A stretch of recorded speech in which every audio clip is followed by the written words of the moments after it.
today we're going to be talking about CSE in a gangs context. And I always am really pleased when Tez gives me a platform for this theme and this issue, because I think that we look at exploitation through a too narrow lens. And what I essentially mean by that is I still think that we are in the headspace of where we think that CSE is something that only happens to females. And as we go through the slides today, you will see that that's not the case. And we tend to think as well that criminal exploitation only impacts males. And again, that simply isn't the case. So the purpose of our time together today is to really widen the lens and recognise actually some of the nuance around the different typologies of exploitation and how actually we really need to actively challenge some of those misconceptions. The reason being is if we don't, and often we don't challenge the misconceptions because we don't have the knowledge base to do so, but if we don't challenge the misconceptions, what we tend to do is really overlook victims. So we might overlook females, for example, who have been groomed and coerced into gang networks, and also boys that also may feature within those gang networks and those gang profiles who may be also being sexually abused and exploited within that context.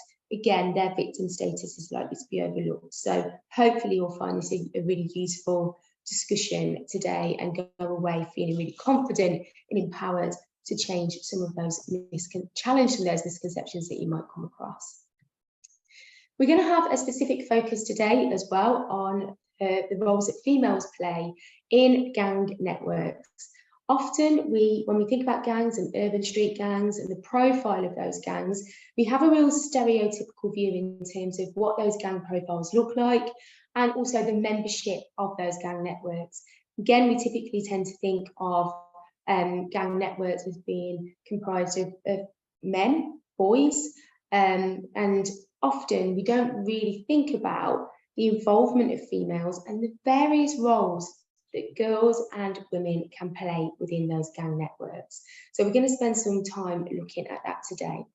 So in terms of learning outcomes, really important to always have some learning outcomes so we can revisit them and make sure that actually you feel that you have learned what I hope you will do, is to explore awareness of child sexual exploitation in relation to both girls and boys in gang environments. So as I say, widen the lens, recognising that CSE, it isn't just limited to female victims. Also thinking about awareness of the terminology used by young people to describe child sexual exploitation and serious violence. And also ensuring that we know what the signs are to look for. What are the risk indicators of child sexual exploitation? And also widening that conversation so we also are starting to think about the signs of child criminal exploitation as well, because child sexual exploitation and child criminal exploitation often go hand in hand. And as Lee has already mentioned, talking about the psychology of victim blaming.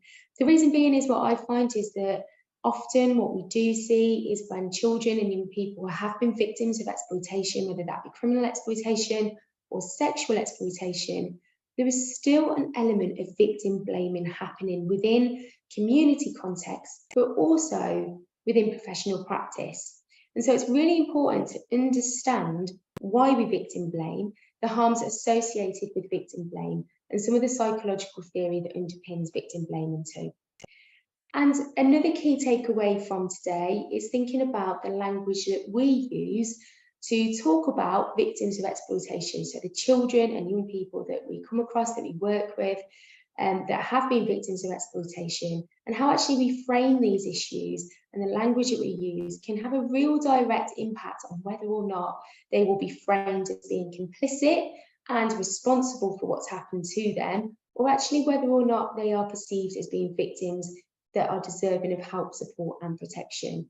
And of course, we know that any child who's exploited, regardless of circumstances, can never, ever consent to their exploitation. But the reality is that victim blaming is an issue, which means that some children are not being recognised as victims.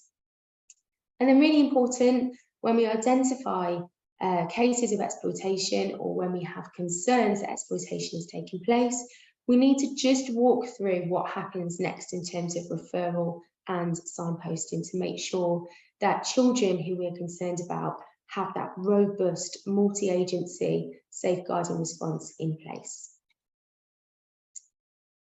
So what do we mean by child sexual exploitation? You might come across different definitions of exploitation. There are multiple definitions out there. The definition that we are going to focus on today is this one that's been offered by the NSPCC. And the NSPCC refers to child sexual exploitation, or CSE, as a form of sexual abuse. Now that's really important. Often when we think about a child who's been sexually abused, what's the first kind of scenario that enters our heads? What's our default position around that?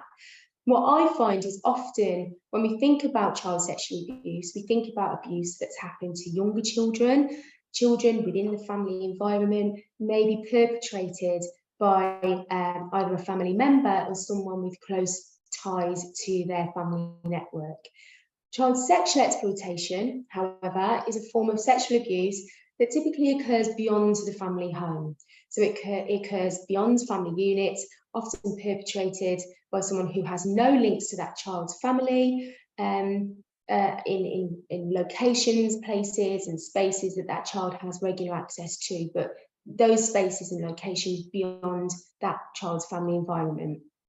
As such, we sometimes think that child sexual exploitation is a lesser form of sexual abuse, or therefore is less significant and less harmful, and that is not the case. So a key takeaway from today is to remember that regardless of whether that child is sexually abused within the family environment by a family member or outside of the family environment by somebody who has no links to that family environment, it is still sexual abuse that we're talking about. And in the context of child sexual exploitation, it involves the manipulation and or the coercion of young people under the age of 18 into sexual activity in exchange for things such as money, gifts, accommodation, affection, or status. And I just want to focus a moment on this definition of child sexual abuse. Child sexual exploitation, which does highlight that child sexual exploitation is a form of child sexual abuse, which is helpful. But I just want to open this out to you. Is there anything about this definition of CSE that you think is unhelpful or perhaps confusing?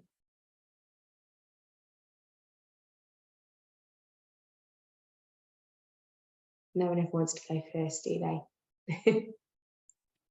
Is it that it's just, it's the same as sexual abuse in general? It can still be in exchange for all of those things. So it kind of, yeah, it's just the same, really. Yeah, you're absolutely right, Jade. And you touched on the word there, the word exchange. And I just want to unpick that because sometimes with definitions of exploitation, when you see the word exchange, the term exchange has been debated actually. So some people say, if you're saying that a child is actually almost trading sexual activity in exchange for things like money and gifts, is that not victim blaming? And I get that. I do get that argument and I do get that debate. My position on this is that we have to acknowledge the exchange. And the reason that we have to acknowledge the exchange is because by understanding that element of exchange, you know, that kind of element of what is the child in their head getting and gaining from the scenario and the situation, that helps us to identify unmet needs that are not being fulfilled in any other area or by any other means within their life. Now, that is really important because for me, if we can meet a child's need, that leaves them less vulnerable to exploitation. Because if we as professionals and practitioners or family members are not meeting a child's need, exploiters will do that. So it's important to note that a child can never consent to exploitation. They are never responsible for the abuse that they are being subjected to. But that element of exchange isn't about placing blame, onus, and responsibility on the child, but it is for us, a prompt for us to say, okay, let's put ourselves in that child's shoes. let's display empathy for the child here, because actually what this person is saying to us is, well, he's helping me because he's giving me money, and that means now that I can buy things that I can't buy because actually I'm living in poverty, I'm living in economic deprivation. Or actually, you know, the reason that I sleep with all of his friends is because he's given me a roof over my head, and if it wasn't for that, I'd be street homeless. So understanding that notion of exchange is really important to help us identify and then go on to address that unmet need.